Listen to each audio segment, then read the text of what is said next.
Welcome. Session 2, Meditation 101. Thank you for joining me today. Before we do anything, let's just sit in silence.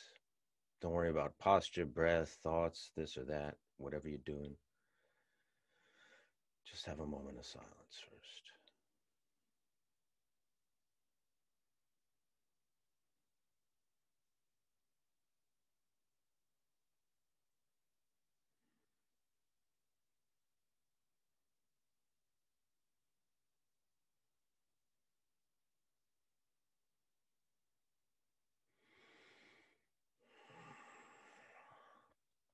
Well, welcome again.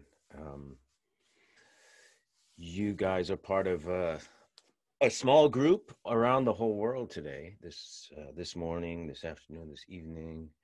Some of the usual suspects: Caker in LA, Sister Ray in Brooklyn. We have my friend Kevin, Santiago, Chile, Antulus in Buenos Aires. We have Neil in UK, Fiona, New Zealand. It's very cool. And really an honor to have you all here. So for those who are returning, I expect you all to be experts by now. For those of you here for the first time, I'll do a brief review because there is a video on the Instagram that you can see and get the basic technique and stuff that we covered in the first class. So I don't want to exhaust everybody by going over in so much detail what we already learned. But a little background again. You know, if you asked me a few weeks ago that, you know, or told me that I'd be teaching a meditation class on Zoom to people in different countries, I would have said you were crazy because I'm not a teacher. I'm a student like you guys. And, you know, I'm just telling you what I know, what I was taught, you know, and some of the things that I do. And that's all. Why meditate? I think this has been a very difficult year in many, many ways for so many people, most of us. And, you know, we were left alone in our houses, not with our usual distractions, alone with our minds and thoughts and fears of the future, regrets, hopes, difficulties. And I think it's been a bit overwhelming.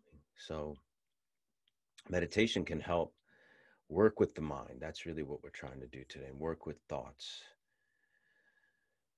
So we can have a way to deal with them that allows us to behave and to exist in a more positive way, really. That's more beneficial to us and beneficial to others.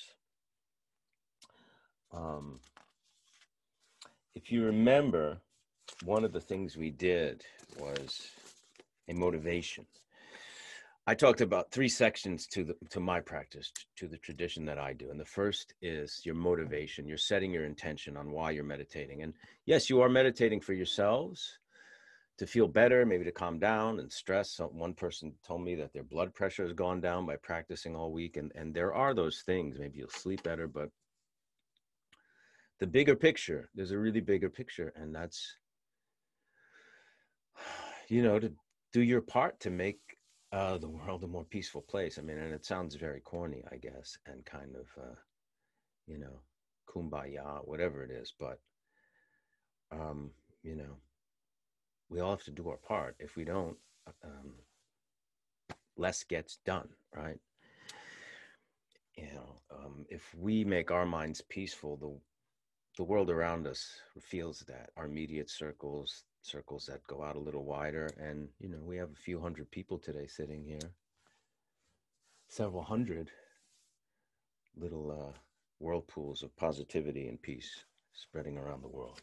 So motivation, I say a prayer. Now, like I said, part 1 and part 3 are optional for you guys. Part 1 is the motivation. And what I do, I say this: may all beings have happiness and the causes of happiness. May all beings be free from suffering and the causes of suffering. May all beings not be separated from the happiness that has never known suffering. May they rest in equanimity, free from attachment, anger, and aversion.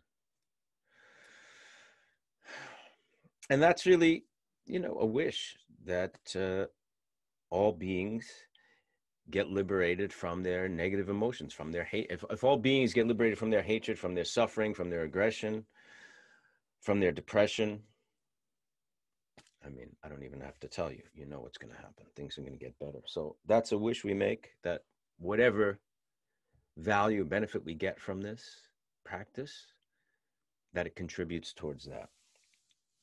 Let's save the dedication for later, because we do that after the practice, right? Let's review the posture a little bit for those who have not ever sat. For those of you who have, you pretty much know what to do. So think of taking your posture like taking your true seat, like you belong on this seat, like it's almost like you're a ruler, a monarch or king or queen of your own world. This is your seat. You belong here. There's a regalness to it. There's a dignity to it. There's a self-respect to it and a confidence. You could also imagine that you're on a horse, and the horse being this very untamed, powerful mind, instead of being led by it in some carriage without a driver and the horse pulling you willy-nilly. You're sitting on top of it and making a commitment to taking the reins. So there's an incredible power in taking this seat. And I spoke about making your place of meditation somewhat special or inspiring to you. So I also mentioned the analogy of a guitar string. Too slack, it doesn't make a sound. Too tight, it doesn't make a sound. The proper tension in the body should be pliable but firm, whatever that means to you. So your back should be straight but not rigid. I'm going to show you what I do with my legs. I cross my legs. I have one over the other like this. You don't have to do that. You could do just this. You could just sit on a cushion, not a cushion. With me, it helps for my hips to be higher than my knees, or at least level with them, just because of the way my back issues are, body is. So back straight but not rigid. Now the hands, you can do this: palm, back of the hand over the palm, curved, and then just put it in your lap. Or you can have your hands like this, but rested. Not tight, not a lot of tension. Head should be at a comfortable angle, slightly tilted. Jaw should be relaxed. The mouth is open a little bit. Tongue up near the soft palate of your mouth. Shoulders relaxed. My tradition, the eyes stay open.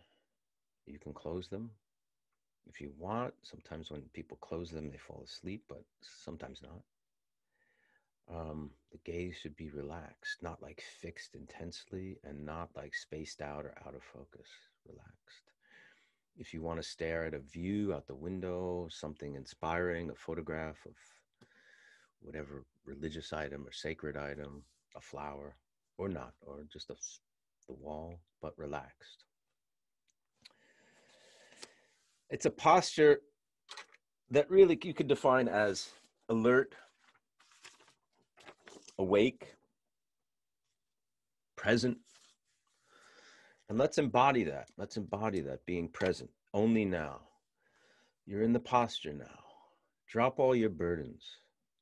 Drop all the thoughts of the outside world in the day. You'll have plenty of time to get back to them later today. Relax. Just let everything settle. Let the mind settle. Let the body settle into this position.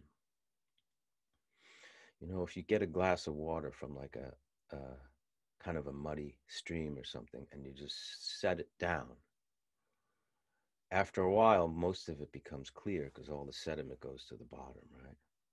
It's kind of what we're doing. Calm, stillness, and let the sediment go to the bottom. It's also about accepting ourselves, that we are enough in this moment, right here, right now. And before we get into the breath, which is the next part of the technique, Stay in this position and just relax in the position. If you feel you need to shift, it's fine. But keep in mind that straight back, but not rigid. Head the comfortable angle.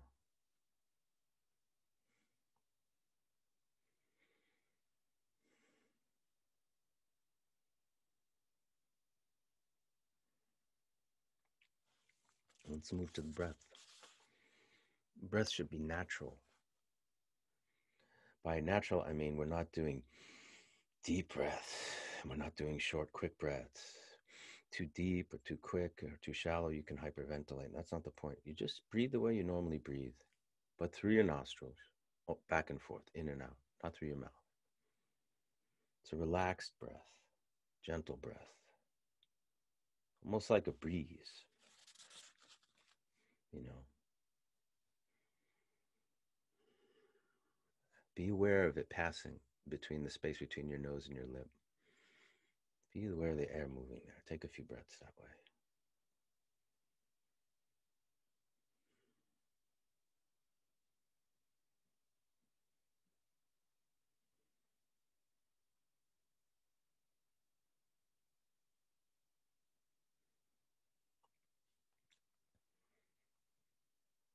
Easy, right? The breath is our anchor in the practice, at least in this technique that we're doing, that we did last week. The breath is our anchor. We're going to keep going back to it whenever we get distracted by our thoughts and whenever our mind takes us somewhere other than the moment.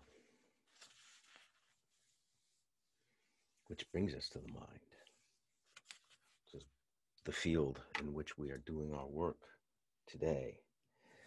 Last week we used the metaphor of the mind as sky, which I think is a good metaphor.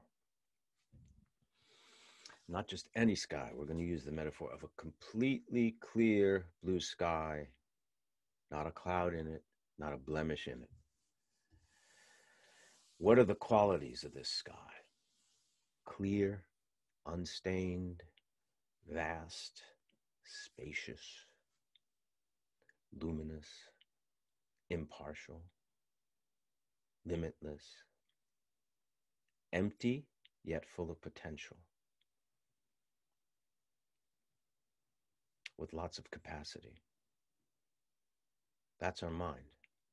Same qualities. Clear, unstained, vast, luminous, empty, but full of potential. That's our baseline mind. So when our mind is unstained, when our mind is settled, when our mind is clear, it's just like that clear sky. So what happens in a sky through the course of the day? Clouds arise. They arise out of the sky, and then they dissolve into the sky. They leave no trace once they're gone. Thoughts are the same thing. Now you may have repetitive thoughts that come and go, but the thought itself is like the cloud. It arises from the mind, that clear, spacious, vast, luminous mind, and it dissolves back into that vast, luminous, spacious mind. That vast luminosity and clarity is really who we are. That's always there, if you notice. When we settle, what's there is that clarity, that spaciousness. It's always been with us. It always will be with us. You can't get rid of it, and you can't get any more of it. It can and will be obscured by thought and emotion. And that's why we're sitting today.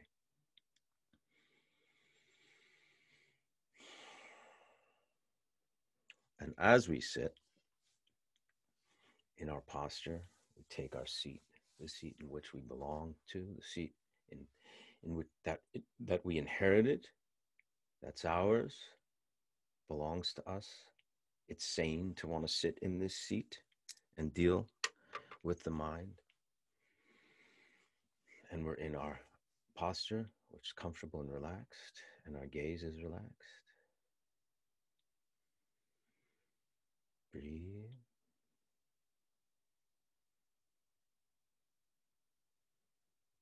And if a thought comes, just recognize it as if you're looking at the sky and all of a sudden you see a cloud. Recognize it and watch that cloud dissolve into the sky.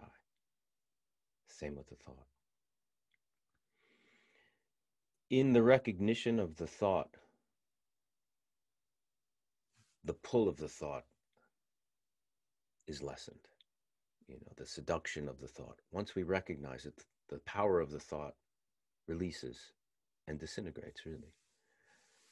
And how we do that is once we recognize the thought, we go to the breath.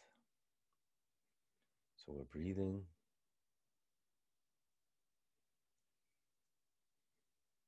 Feel the stillness. Feel that calm.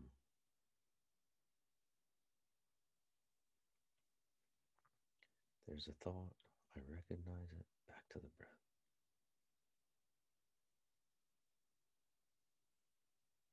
Let's do 2 minutes of meditation.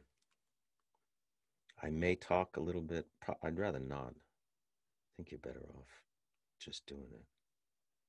You guys are all becoming experts by now.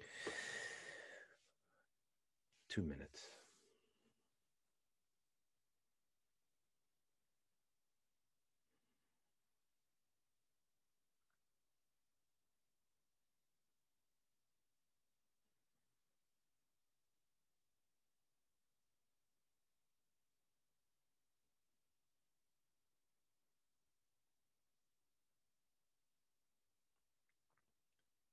If a thought comes, be aware and go back to the breath. Acknowledge the thought, but go right to the breath.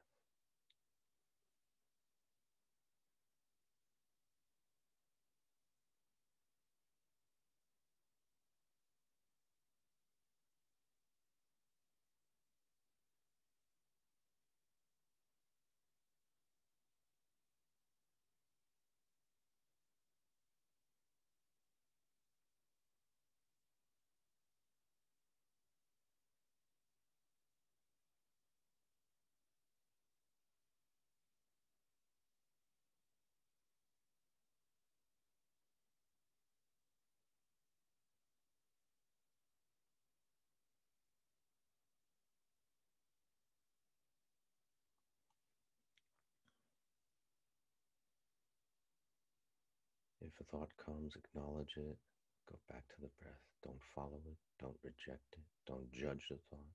Just acknowledge it. Notice it. Go to the breath and relax. Be at peace there.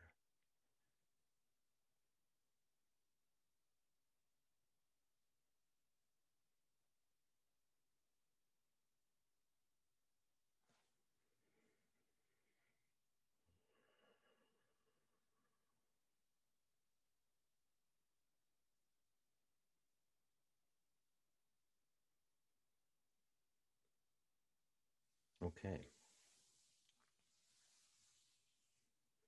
So when we acknowledge the thought and go back to the breath, a gap opens there.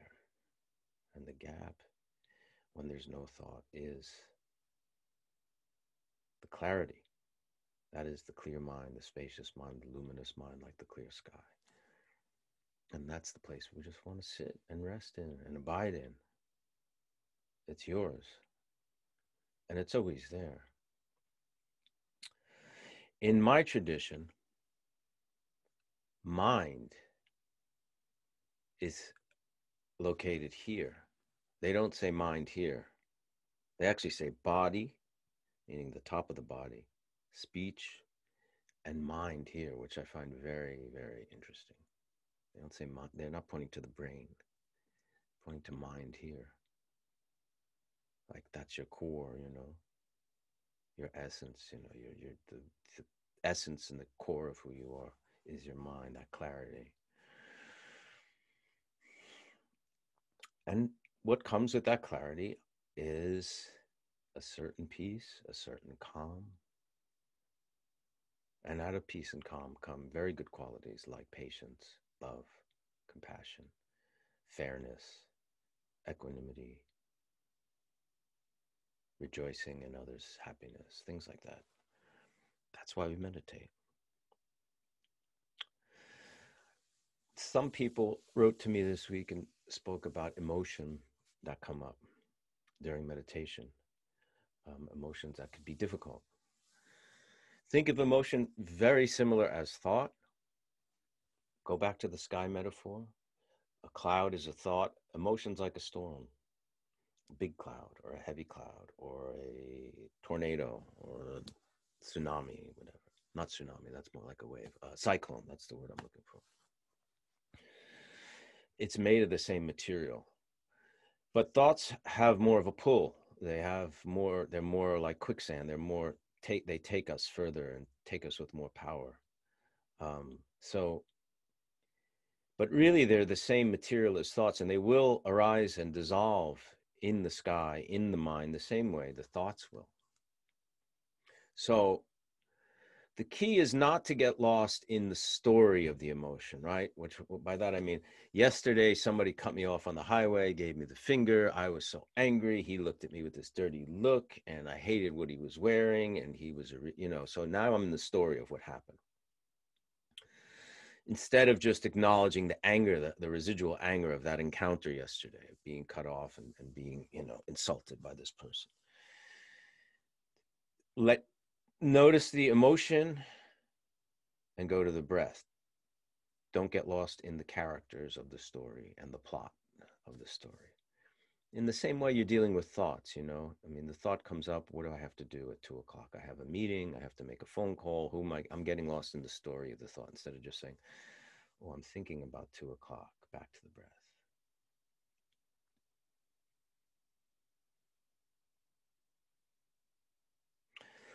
With that in mind,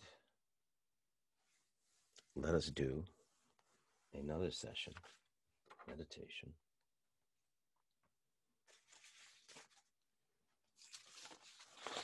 You will think. Remember, do not reject the thoughts. Don't judge them as bad. Don't judge them as good. The mind thinks. The sky creates clouds. That's the nature of the sky. It's the nature of the mind.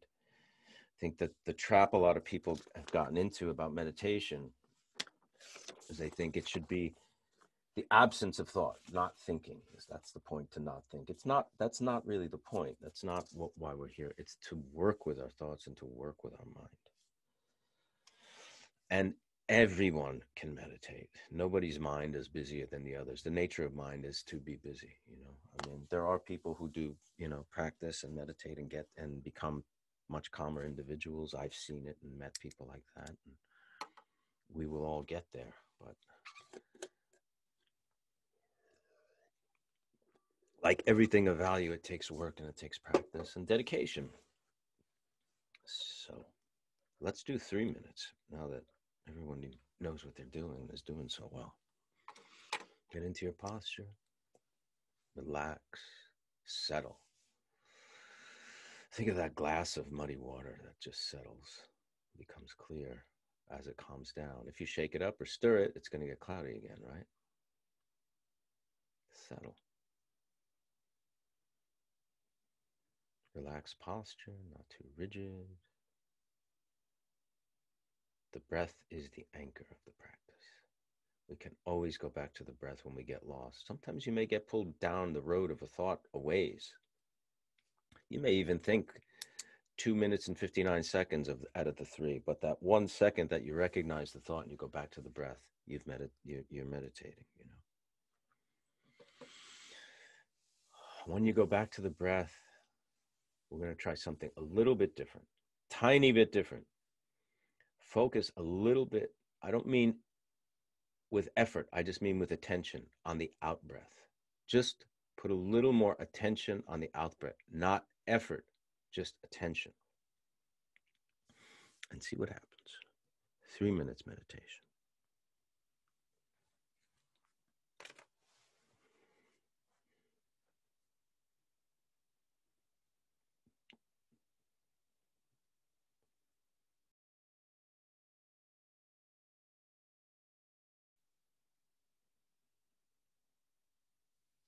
Excelente.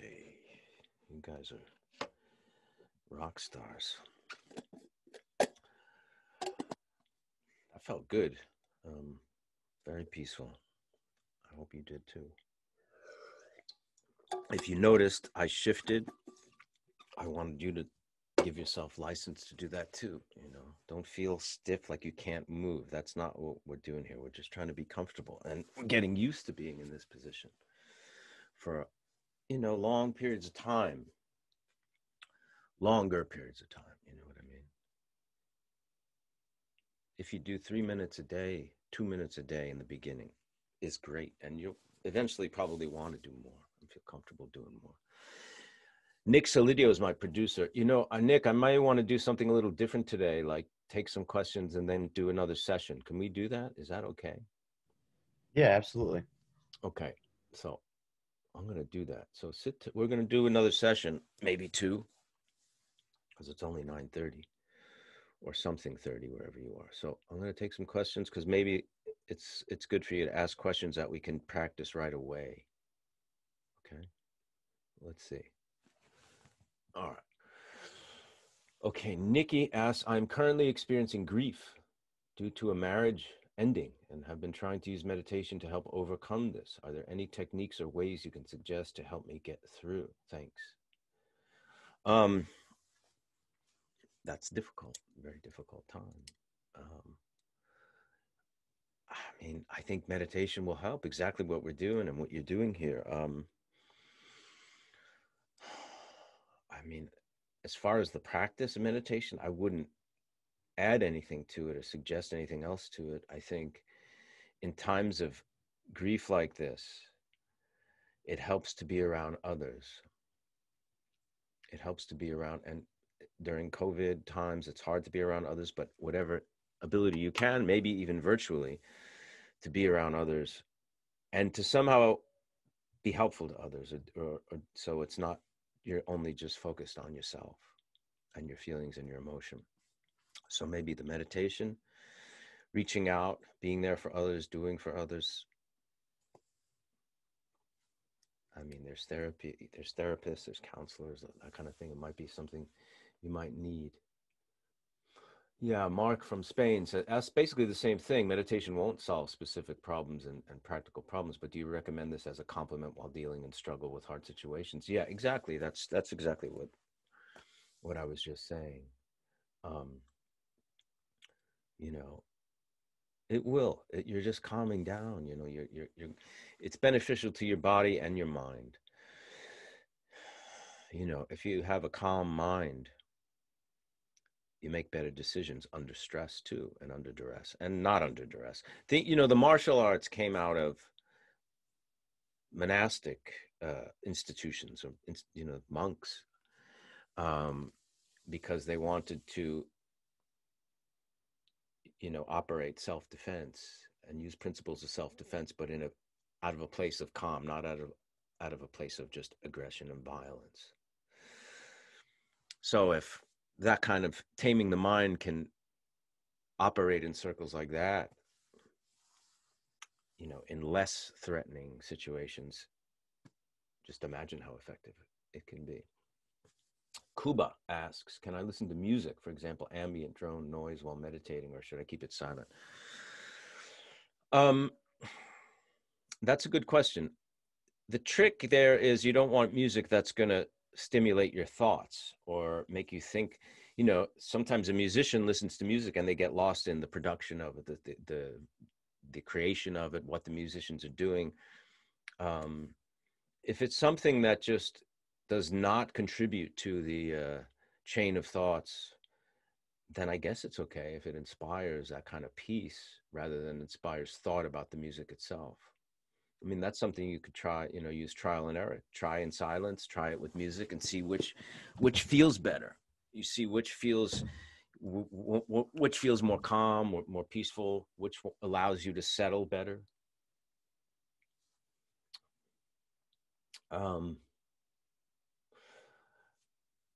Karen says, I find it difficult to let my thoughts go during meditation. Is there a special trick?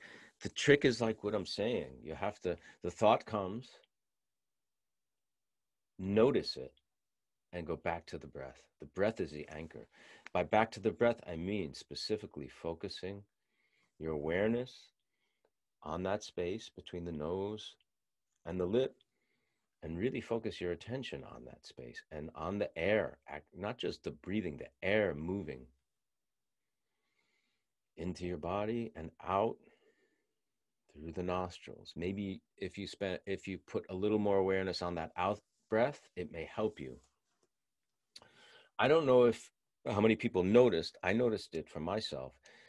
The longer we went, as we got into the second and third minutes, my breathing became deeper, not intentionally, and more measured. And I think that's a sign that you're doing it correctly. Because someone else asked me, Jill asked me, how do I know if I'm meditating the correct way? Which is a very good question. Well, if you're doing the technique correctly, if you're sitting in the proper posture and you're breathing correctly and paying attention to your thought and paying attention to your breath, and when a thought comes, you're acknowledging it and going back to the breath, you're pretty much doing it. If you feel things settling, if you feel your mind and your body settling into something more peaceful than before, you're doing it correctly. If you're feeling kind of neutral, you're probably doing it correctly as well. If you're feeling worse than when you started, then something in the technique might be off. It could be in your posture, it could be in your gaze, it could be in the way you're breathing.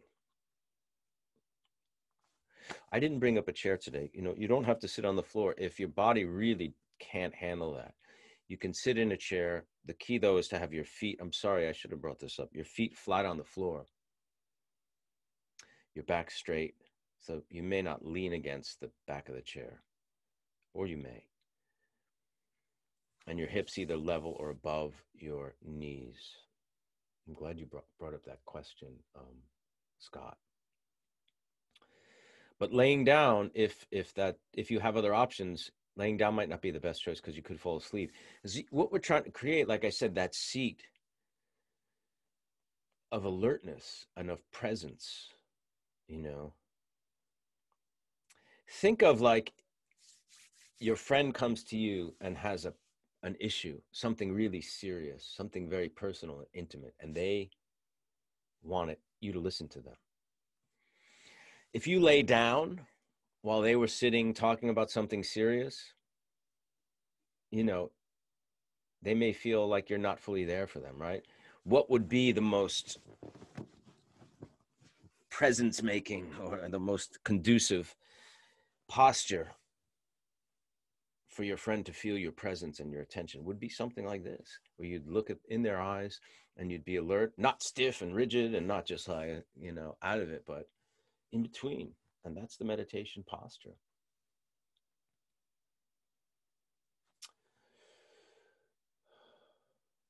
What can we do? Sandra asks, what can we do if we notice our legs and self falling asleep? If you're falling asleep, I would check the posture. Are you seated? Keep your eyes open. Go to the breath. If you feel your legs falling asleep, you may need to take a break. You may need to shift your posture, because that sometimes can become very painful. Massage your legs, especially if you're sitting for any long periods of time.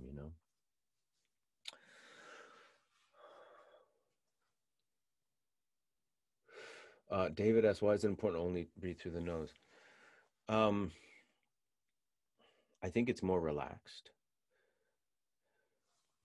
And the mouth, if you breathe through the mouth, it could tend to dry out. And that kind of dryness makes brings in some tension and brings in some distraction, whereas the breathing through the nose is a lot more relaxed. Francesca says, is it okay to visualize future goals being reached during meditation? That's not what I've been taught or what I'm, working with you guys here, because that is thinking. And what we're trying to do is become aware of the thoughts so we can leave the thoughts where they are and go back to the breath. We're trying to go to that clear mind. Visualizing is almost like staring at the cloud in the sky and, imagining another cloud or a different cloud or something more pleasing. And that's kind of You know, most of our life we spend lost in projection, in thought, in hope and fear. And what we're doing in meditation is looking at the mind, looking within at what the mind is doing, at that clear place, not lost in projection and distraction. You know, most of the time we spend going from one thought to the other to the next. Some take long chunks of time, some are short, but they just come like waves and they don't stop. And what we're doing here is almost like finding space between them. There's plenty of time to do visualization, I think, after or before. I'm not saying visualization is not something valuable. I'm just saying I don't see it how it relates to this specific meditation practice. There's lots of types of meditation. This is we call calm abiding or shamatha. So you can look into other ones for that. Let's do some more meditation. And then we'll do a few more questions. And that'll be it for today. In some ways, there's really not a lot to talk about the technique. You know, it's pretty clear what it is. It's just a matter of, I think in some translations, meditation is, in some translations, maybe Tibetan, it means habituation. So you're making a habit of resting in the nature of your mind, you know, rather than the habitual distraction, being led by thoughts, following down these roads of thought. That's why people make meditation a daily practice.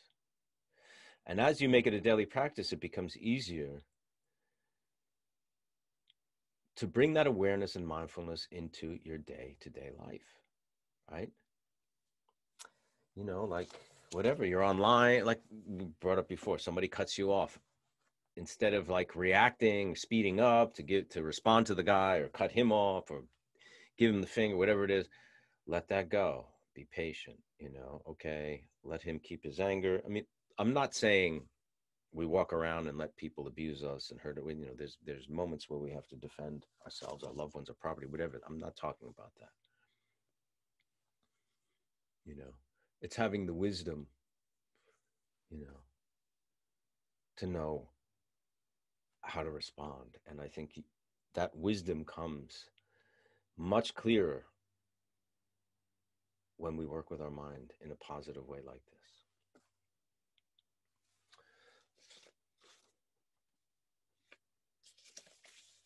There's a really great meditation teacher. His name is Lama Surya Das, Lama Suryadas. And some of the things I'm talking about today, I heard from him. And he's a wonderful meditation teacher. If you look him up, Google him, listen to his tapes or his videos, you'll get a lot out of it. And he brought up become aware of awareness, be mindful of mindfulness. So when the thought comes and we touch it and let it go, we go back to the breath and we become aware of awareness and mindful of mindfulness. And if we can bring that into our daily life at moments, stuff starts to happen, good stuff.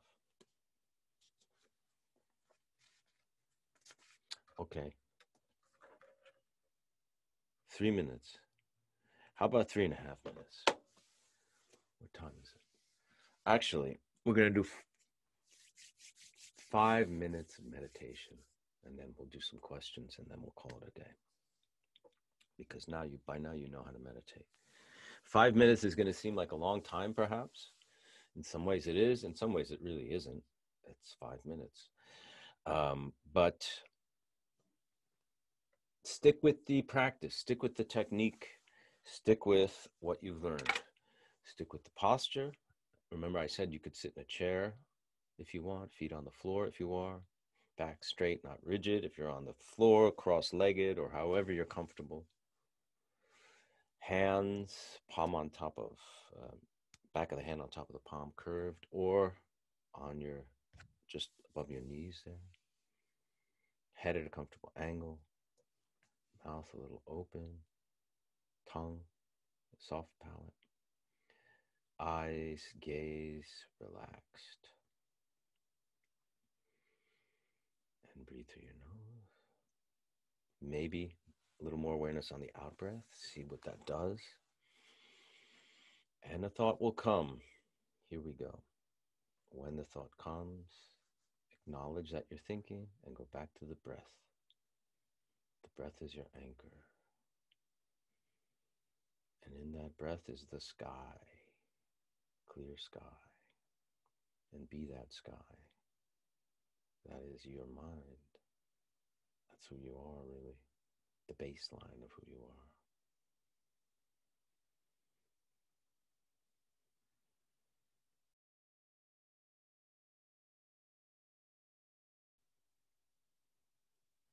Okay. Fantastic. Very good work. It almost seems like an eternity, or it seems like nothing, right? It's, but that's presence. That's being in the moment. We're going to take some questions. Before that, we're going to dedicate, which is part 3. Part 1 is the motivation. When I said that prayer, may all beings have happiness. Part 2 is the actual practice. Part 3 is the dedication. And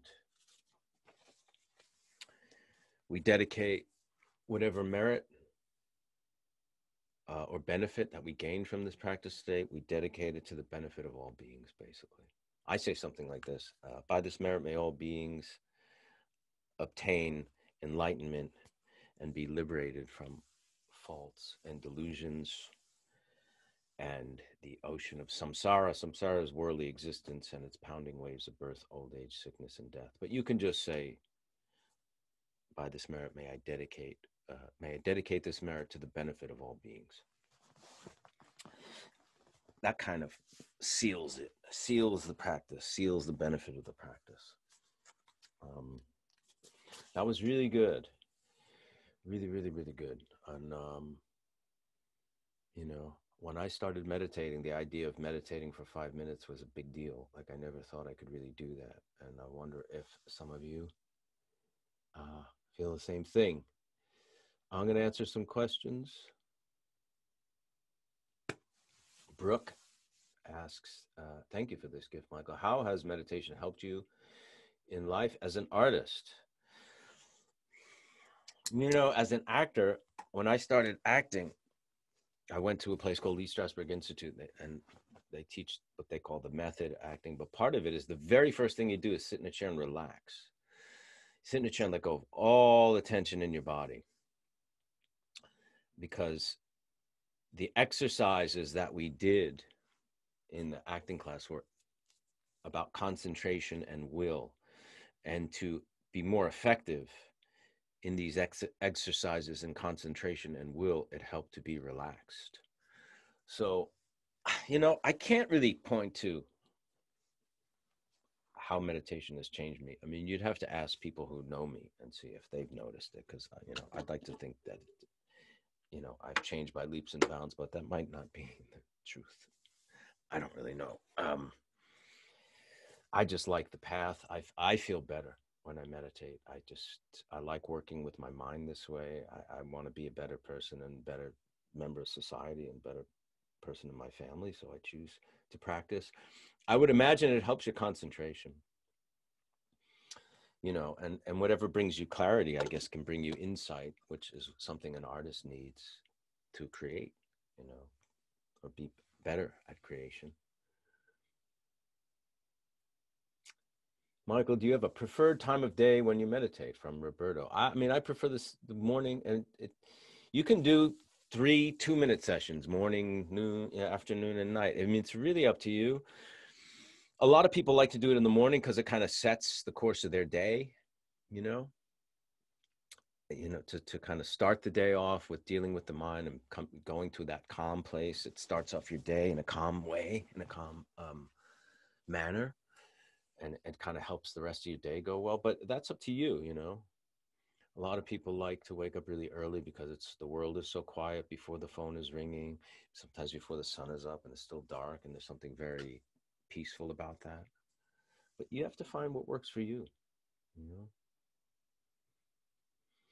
Melody says, do you ever find that during a session your body starts to shift back and forth without you consciously knowing? Yes, but the only way you know that is to become conscious of it. And the moment you become conscious of it is when you should settle.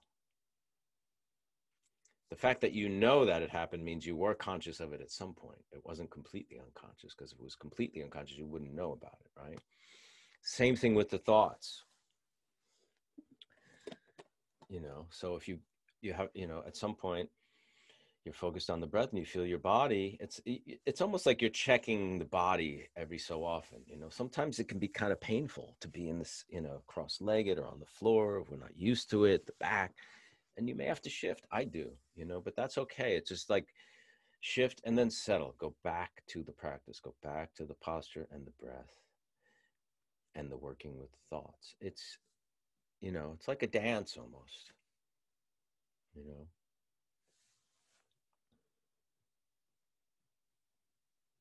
Kevin asks, if my brain feels too active with thoughts, I feel like I'm fighting thoughts off like a pendulum swinging too far away from one thought, and then I find another one. As such, I feel my blue sky is shrinking. Exactly. That's exactly what happens. That's exactly what the thoughts do. They dominate. They take over, which is why we are practicing. So you have to keep to the practice. You have to keep to the breath. Focus on the air. Maybe focus on the out-breath a little more. Go back to the metaphor of the sky when the thought is recognized. This is going to take practice. This may be how it is for a little bit, because especially if you're just beginning this practice, it's like, imagine like lifting weights. It's like you want to go and lift 100 pounds, but you have to start with 10 pounds and work your way up to 20 pounds. In some ways it's like the thoughts, some of us have heavy thoughts or going through difficult times. It's like, it takes some practice and it takes some training.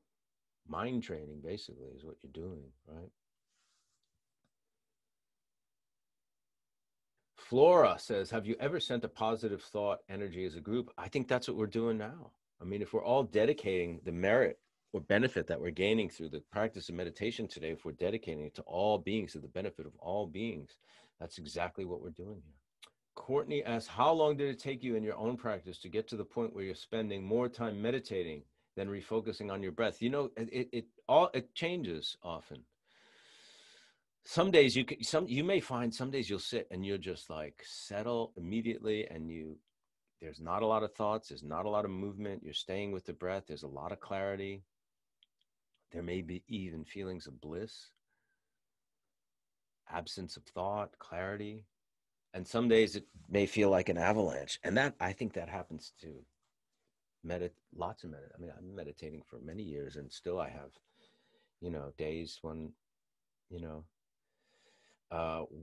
when I have a lot of thoughts, and days when I have less. I've been an actor for 30 something years, and there's days when it just feels like smooth as silk, and there's other days where you really have to work at it and kind of use your techniques and really focus. And there's other days, that's life, I guess.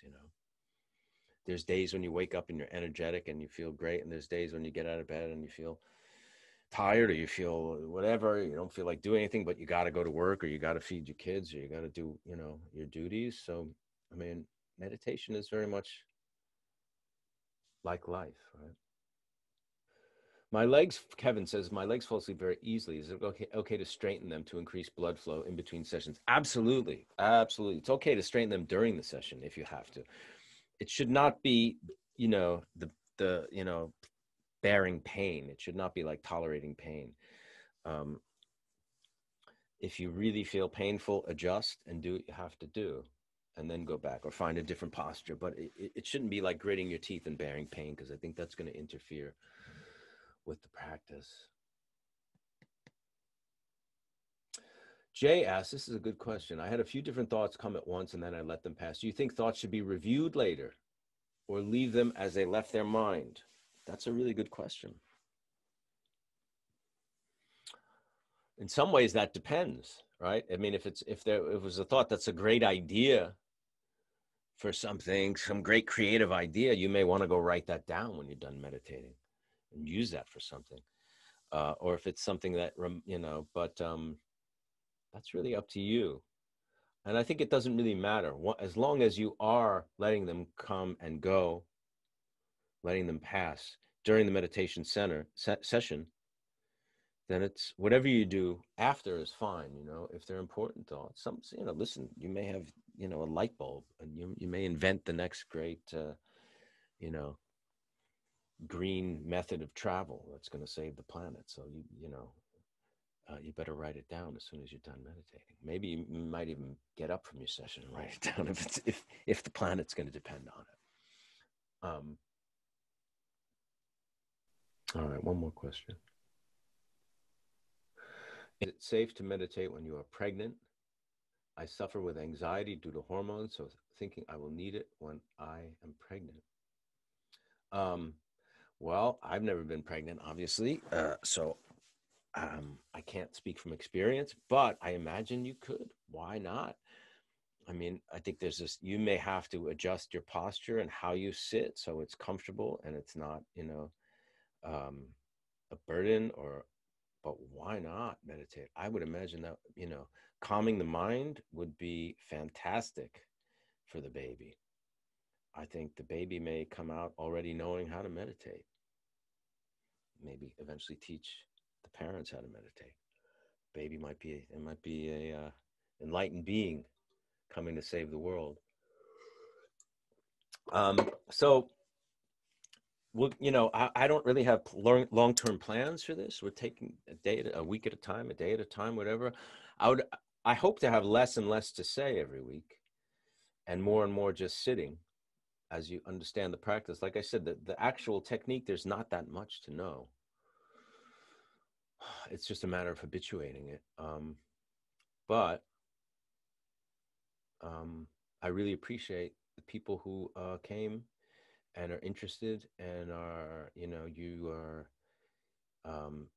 it sounds so corny, doesn't it? You're making the world a better place by doing this, but it is true. And I believe that very strongly. And this kind of commitment is the type of world that I want to live in, with people committing themselves and putting forth effort in this way. The kind of world I want to live in. Thank you very much. Stay tuned. Follow me on Instagram for updates and more information. Thank you, Nick Solidio, my producer, for being so great. Thanks for joining us. Have a great day. See you soon, I hope.